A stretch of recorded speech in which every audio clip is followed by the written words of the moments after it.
Hello everyone, welcome to the Zorawar classes. बहुत बहुत स्वागत है आपका जोरावर क्लासेस पर। और अपनी नेक्स्ट सीडी की क्लास के साथ मैं आ गई हूँ और आपको एक नंबर नोट करना है जो बच्चे नए जुड़े हैं, 8638008832। This is a WhatsApp number of Zorawar classes. आप यहाँ पर अपना नाम लिखकर व्हाट्सएप ग्रुप में ऐड हो सकते हैं। अब देखिए नेक्स्ट 10 क्वेश्चन हैं और आई थिंक ये क्वेश्चन जो है रिपीट हो गया है ना, मैंने ध्यान नहीं दिया, टाइपिंग किसी और से कराई है, कोई बात नहीं। चलिए, तो वैसे भी ये क्वेश्चन जो है थोड़ा स्टैटिक है, तो इसमें अगर आपको पहले की वीडियो आपने देखी है तो आप सभी को आंसर आता होगा, तो सभी आंसर करेंगे। अकॉर्डिंग टू आरटी एक्ट यानी कि राइट टू एजुकेशन एक्ट 2009 के अकॉर्डिंग जो वर्किंग आवर्स हैं पर वीक, यानी कि एक हफ्ते में वर्किंग आवर्स टीचर्स के लिए कितने हैं वो आपको बताना है। ठीक है, 40 घंटे हैं, 42 हैं, 45 हैं या 48 हैं, ये आपको बताना है। आई थिंक बहुत सारे बच्चों को ये क्वेश्चन अब रट गया होगा, क्योंकि शायद आई थिंक रिवीजन में मैंने लिया था और पहले भी लिया हुआ है क्वेश्चन। तो option number C is the correct option. 45 hours जो है उनको देने ही पड़ेंगे एक वीक में टीचर्स को, जो वर्किंग आवर्स जो है फिक्स्ड है according to right to education act. Okay, next question देखते हैं। Reasoning, curiosity and observation are developed at the age of, यानी कि तर्क वितर्क करने की क्षमता, जिज्ञासा हो गई या फिर ऑब्जर्वेशन करने की जो क्षमताएं होती हैं बच्चों में डेवलप हो जाती हैं, वो किस एज पे डेवलप होती है ये आपको बताना है। 7 ईयर्स, 11 ईयर्स, 9 ईयर्स और 6 ईयर्स। वैसे तो थोड़ा सा कंट्रोवर्शियल क्वेश्चन है ये, इसलिए क्योंकि मतलब कई बुक्स में आंसर अलग अलग होते हैं, ठीक है, लेकिन मैं आपको ये कहूंगी कि थोड़ा सा पियाजे पर फोकस करना और फिर आंसर करना। ओके, आई होप कि अब आप लोग कर पाएंगे। तो देखिए इसका जो करेक्ट ऑप्शन होगा वो होगा option number B, 11 years is the time. ये क्यों कह रही हूं मैं, क्योंकि जो रीजनिंग होती है, बेसिकली क्यूरियोसिटी तो बहुत पहले से भी बच्चों के अंदर होती है, तो मुझे लगता है कि क्वेश्चन में थोड़ी सी गड़बड़ जरूर है। लेकिन अगर इस टाइप का क्वेश्चन आता है तो फिर आपको कैसे अटेम्प्ट करना है। अभी आप रीजनिंग को देखो, reasoning means it is an abstract thinking करनी, एब्स्ट्रैक्ट थिंकिंग की जरूरत है रीजनिंग के अंदर, और ये कब डेवलप करती है 11+ बच्चों में, ठीक है, यानी कि जब 11 साल का बच्चा हो जाता है उससे ज्यादा, तब उसके अंदर ये डेवलप करती है अकॉर्डिंग टू पियाजे। तो उसके अकॉर्डिंग हम कह सकते हैं कि 11 साल इसका सही आंसर होगा। वैसे जिज्ञासा जो है ये एक तरह से ये तो बहुत पहले भी डेवलप हो जाती है, छोटे छोटे बच्चे भी बहुत सारे सवाल करने शुरू कर देते हैं। ऑब्जर्वेशन स्किल्स भी आपकी आ सकती है कहीं ना कहीं एब्स्ट्रैक्ट थिंकिंग में, क्योंकि जब आप ऑब्जर्व करते हैं तो आपको उस चीज को ध्यान में भी रखना होता है कि क्या आपने ऑब्जर्व किया है, तो that is also an example of abstract thinking. तो हम इन दोनों के हिसाब से बोल सकते हैं 11 years the right option. Next question देखते हैं।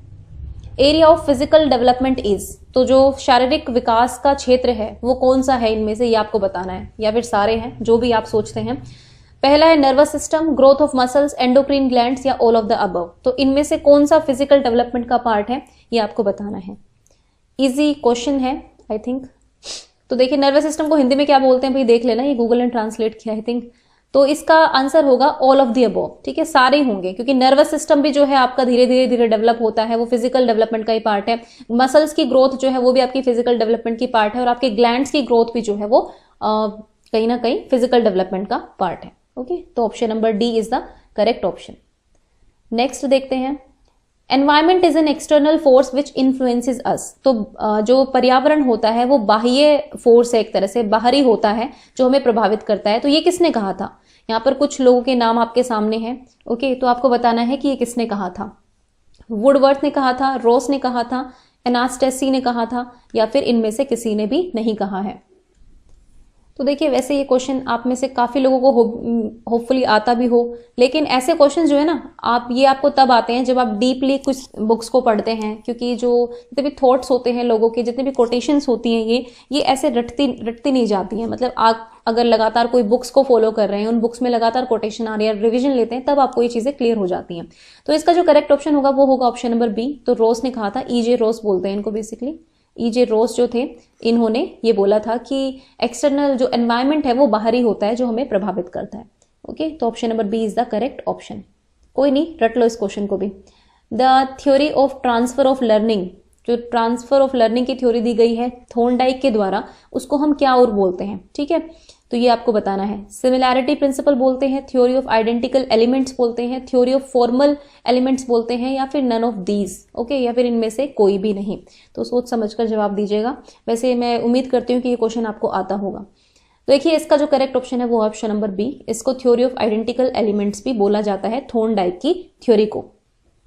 थोड़ा सा जस्ट बता देती हूँ होता क्या है। बेसिकली उन्होंने कहा था कि जो प्रीवियस लर्निंग होती है, यानी कि जो आपका पहले का अधिगम होता है वो आपके नए अधिगम को कब तक प्रभावित करेगा, मतलब कब तक आसान करेगा, अगर उसमें और पहले वाले अधिगम में जो है सेम कैरेक्टरिस्टिक्स हो, ठीक है, आइडेंटिकल एलिमेंट्स हो, एक जैसे तत्व हो, तभी जो है वो ट्रांसफर आसानी से हो जाएगा।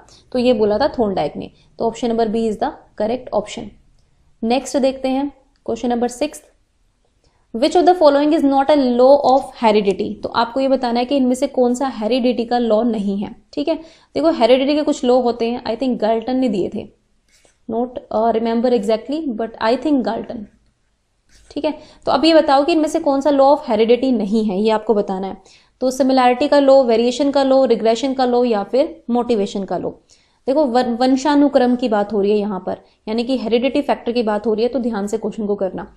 सिमिलैरिटी हो सकती है, अगर ट्विन्स हैं तो उनके अंदर बहुत सारी सिमिलैरिटी हो सकती है, ट्विन्स नहीं है तो वेरिएशंस भी आ सकते हैं, person to person, individual to individual जो है वेरिएशंस आते हैं, मैं आपसे अलग हूं आप मुझसे अलग हैं, तो ये वेरिएशन आते हैं बिकॉज ऑफ हेरिडिटी, क्योंकि हमारे अंदर जो हमारे एंसेस्टर्स हैं उनके जो जीन्स जाते हैं, हमारे पेरेंट्स के जीन्स जाते हैं, तो उस आधार पर जो है सारी दुनिया एक दूसरे से अलग हो जाए, सारी दुनिया के लोग एक दूसरे से अलग हैं, तो वेरिएशन का लॉ होगा। उसके बाद आता है रिग्रेशन। रिग्रेशन का मतलब क्या होता है, देखिए रिग्रेशन का मतलब है कि आपके अंदर कुछ ट्रेट तो आते हैं आपके पेरेंट्स से, यानी कि आपके फादर और मदर से, और कुछ ट्रेट आपके अंदर आपके एंसेस्टर से आ सकते हैं, जो आपके पूर्वज हैं उनसे आ सकते हैं। हो सकता है आपके परदादा या परदादा के भी दादा जो हैं उनकी आंखें नीली रही हो, तो आपकी आंखें भी अब नीली आई हो, लेकिन आपके मम्मी पापा की आंखें नीली नहीं है, दादा की आंखें नीली नहीं है, तो हो सकता है कि आपकी हो सकती है। तो पूर्वजों के भी कुछ गुण, हमारे ट्रेट्स हमारे अंदर आ जाते हैं, ये है लॉ ऑफ रिग्रेशन, ठीक है। तो ऑप्शन नंबर सी भी ठीक होगा, ये भी होगा। लेकिन जो मोटिवेशन है वो एक्सटर्नल फैक्टर है, उसका हेरिडिटी से कोई भी लेना देना नहीं होता है, तो option number D is the correct option. Next question देखते हैं, at the age of dash the visual and auditory sense development is almost complete. तो भाई इनमें से कोई एक है, एज पीरियड है, उस तक आते आते बच्चे की तो दृष्टि और श्रवण इंद्रियां हैं वो पूर्ण रूप से विकसित हो जाती हैं, ये आपको बताना है क्विज में। मतलब 3 से 4 साल तक के बच्चे में, 6 से 7 साल तक के बच्चे तक, या फिर 8 से 9 साल तक के बच्चे तक, या फिर इनमें से कोई भी नहीं। आपका जो भी ओपिनियन है आप मुझे कमेंट सेक्शन में बता सकते हैं। तो देखिए इसका जो करेक्ट ऑप्शन होगा option number C, according to the official answer key, ठीक है, ये मैं अपनी तरफ से नहीं बता रही हूँ, ऑफिशियल आंसर की के अकॉर्डिंग जो है ऑप्शन नंबर सी इसका करेक्ट ऑप्शन होगा। वैसे ये क्वेश्चन आप ढूंढेंगे तो आपको एग्जैक्ट कहीं मिलेगा नहीं, मतलब डाउटफुल है थोड़ा सा बी और सी में, मैं भी थोड़ा श्योर नहीं हूँ इसके बारे में। हो तो जाती है, देखो डेवलप होना स्टार्ट तो बहुत पहले से हो जाती है, जब इन्फेंट होता है बच्चा तब से डेवलपमेंट का प्रोसेस स्टार्ट हो जाता है विजुअल और ऑडिटरी सेंस का। लेकिन ये कंप्लीट का क्वेश्चन पूछा है कि ऑलमोस्ट कंप्लीट हो जाती है कब तक, तो मतलब मैं खुद इसमें डाउटफुल हूँ थोड़ी सी कि 6 to 7 ईयर्स तक हो गया है, 8 to 9 ईयर्स तक होगा, मतलब थोड़ा सा कंफ्यूजन है मुझे भी इस चीज में, क्योंकि इस तरह के क्वेश्चन जो इनका एग्जैक्ट आंसर कहीं मिलता नहीं है, मैंने भी एग्जैक्ट कहीं पढ़ा नहीं है, तो आप लोग भी एक बार सर्च करना। वैसे ऑफिशियल आंसर की के अकॉर्डिंग इसका ऑप्शन था ऑप्शन नंबर सी, यानी कि 8 से 9 साल तक के बच्चे के अंदर ऑडिटरी और विजुअल सेंस जो है वो डेवलप हो जाती है। ओके, नेक्स्ट क्वेश्चन है question number 8, in this stage the children develop great love of exploring and wandering, ठीक है, मतलब घूमने की और खोज करने की प्रवृत्ति जो है बहुत बढ़ जाती है, उनको एकदम से प्यार हो जाता है इन चीजों से कि घूमना फिरना और मतलब कुछ ना कुछ खोज करने की जो प्रवृत्ति है। तो बताइए ये कौन सी एज है, तो ये थोड़ा सा ठीक ठाक क्वेश्चन है, अच्छा क्वेश्चन है मेरे अकॉर्डिंग। तो देखिए इन्फेंसी होती है, लेट चाइल्डहुड होता है, या फिर आपका एडोलेसेंस होता है, या फिर मैच्योरिटी होती है, बताइए इसका क्या आंसर होगा। तो देखिए शैशवावस्था तो होगी नहीं है ना, इन्फेंसी तो होगा ही नहीं, वो बच्चा इतना कैपेबल होता ही नहीं है कि वो एक्सप्लोर करे और वेंडर कर सके। और किशोर अवस्था और मैच्योरिटी, देखो मैच्योरिटी नहीं आएगा इसका आंसर, ठीक है, मैच्योरिटी नहीं आएगा इसका अंदर। जब बच्चा बिल्कुल मैच्योर हो जाता है तब तो और फैमिली रिस्पॉन्सिबिलिटीज और चीजों में इंसान चला जाता है, एक्सप्लोर और वेंडर करना उसका बेसिकली वो नहीं रह जाता है। अब देखो यहाँ भी एक्सेप्शंस हैं, मैं ऐसा नहीं कह रही हूँ कि कोई भी इंसान नहीं करता है, लेकिन अगर हम एक जनरल चीज मानकर चले, ठीक है, तो हमें जनरल चीजों के हिसाब से देखना है। तो इसका जो करेक्ट ऑप्शन होगा वो होगा option number B, late childhood में जो बच्चा होता है वो बहुत ही ज्यादा एक्सप्लोर करने की इसमें इच्छा होती है, उसको इधर उधर घूमना बहुत पसंद होता है, ठीक है, मम्मी पापा अगर कहीं जाते हैं तो मुझे भी साथ जाना है, बहुत एक्साइटमेंट में होता है वो बच्चा, और कहीं ना कोई एक्सप्लोरिंग नेचर होता है, बहुत क्वेश्चन भी करता है, तो ये होती है लेट चाइल्डहुड। एडोलेसेंस में तो कुछ अपनी टेंशन बढ़ जाती है, करियर की टेंशन, ये टेंशन वो टेंशन, स्ट्रेस, एंग्जाइटी, तो इस एज में ऐसा नहीं होता है, तो option number B is the correct option. Next देखते हैं, which of the following is an example of acquired motive, ठीक है, मतलब अर्जित प्रेरक का कौन सा उदाहरण होगा ये आपको बताना है। इसमें आपके सामने 4 ऑप्शंस हैं, तो हंगर है, रिवॉर्ड है, इंटरेस्ट है, या फिर रेस्ट या फिर विश्राम, ठीक है, जो एक्वायर किया जाता है, ठीक है, वो अंदर से नहीं आता है लेकिन आप अर्जित करते हैं उस चीज को। तो बताइए क्या होगा इसका आंसर। तो देखो भूख तो होगी नहीं, वो तो अंदर से ही आती है। रेस्ट भी जब आप थक जाते हैं अपने अंदर से ही आपको आता है कि नहीं भाई रेस्ट करना है। अगर आप लगातार बहुत पूरा दिन काम करते हैं बिना खाए पिए तो फिर आपको रेस्ट की जरूरत होती है। तो ये दोनों चीजें तो अंदर से ही आती है। अब देखो रुचि हो गई और पुरस्कार हो गई। इसका जो बेस्ट ऑप्शन होगा वो होगा ऑप्शन नंबर बी, पुरस्कार, ठीक है।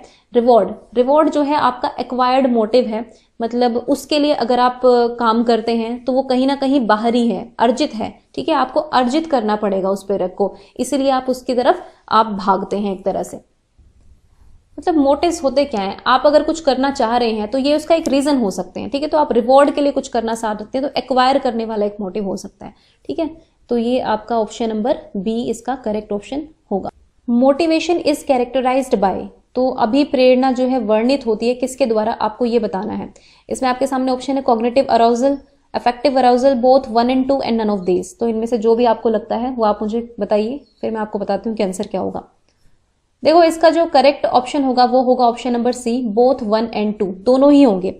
देखो अफेक्टिव अराउजल तो आप समझ गए, this is related to emotions, ठीक है, इमोशंस को भी हम अफेक्टिव डोमेन जो आता है ये इसके अंदर आता है। लेकिन ये कॉग्निटिव अराउजल क्या होता है, it is basically about thinking and mental stimulation, और कहीं ना कहीं इसका भी रोल होता है मोटिवेशन में। यहाँ पे ये वो स्टेट होती है जहां पर हम एक्सप्लोर करना चाहते हैं, हम डिस्कवर करना चाहते हैं चीजों को, है ना, इंटरेस्टिंग चीजों को जानना चाहते हैं। तो कहीं ना कहीं ये आपके अंदर क्यूरियोसिटी जो है वो डेवलप करती है और कहीं ना कहीं इससे आप मोटिवेट भी होते हैं। तो दोनों ही इसके ऑप्शन होंगे, ऑप्शन नंबर ए और बी दोनों ही होंगे, आई मीन 1 and 2 दोनों ही होंगे, ठीक है। तो this was the video for today guys, I hope you like it, और अपना जो भी स्कोर रहता है वो मुझे कमेंट सेक्शन में जरूर कमेंट कर दे। Thank you for watching the Zorawar classes.